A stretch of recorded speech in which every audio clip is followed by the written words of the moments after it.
سمعنا كتير مقولة ابدأ صغير واكبر مع الوقت، وفي كتب البيزنس سموها MVP Minimum Viable Product، المنتج الأدنى القابل للتطبيق.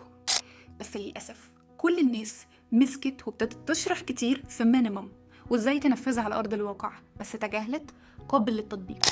هل لما تبتدي البروجكت بتاعك بشكل صغير وبشكل بدائي جدا علشان تحافظ على البادجت بتاعتك ده هيساعدك ولا هيحكم على مشروعك بالفشل؟ الإجابة أكيد هيساعدك، ولكن لو أنت تكنولوجي جديدة أو بتدخل منتج في سوق جديد.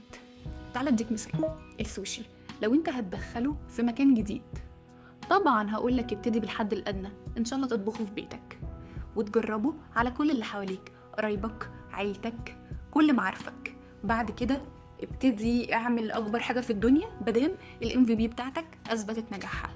ولكن لو انت ما عندكش اي حاجه جديده ومجرد داخل تاخد ماركت شير، هقولك ايه؟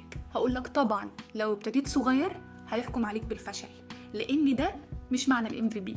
لازم لو انت هتبتدي وتاخد ماركت شير ما تتناساش عنصر المنافسه وان حواليك منافسين، ولازم يكون عندك ميزه تنافسيه تقدر تكمبيت بيها. طب هي ايه الميزه التنافسيه اللي ممكن تبتدي عليها؟ ممكن يكون الجوده، خدمه ما بعد البيع، او السعر، وده هعمل لكم بيه فيديو منفصل.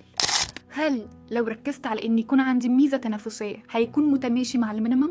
هقول لك لا، بس هيكون متماشي مع القابل للتطبيق. لما تكون بتركز على انك تعمل الحد الادنى ما نتناساش ان لازم يكون قابل للتطبيق علشان تكون في صالحك مش ضدك. وبكده احنا اخدنا ما وراء المعلومه النظريه. لو حسيت انك استفدت ما توقفش الاستفاده عندك، واعمل لايك وشير وسبسكرايب علشان يوصل لكم كل جديد.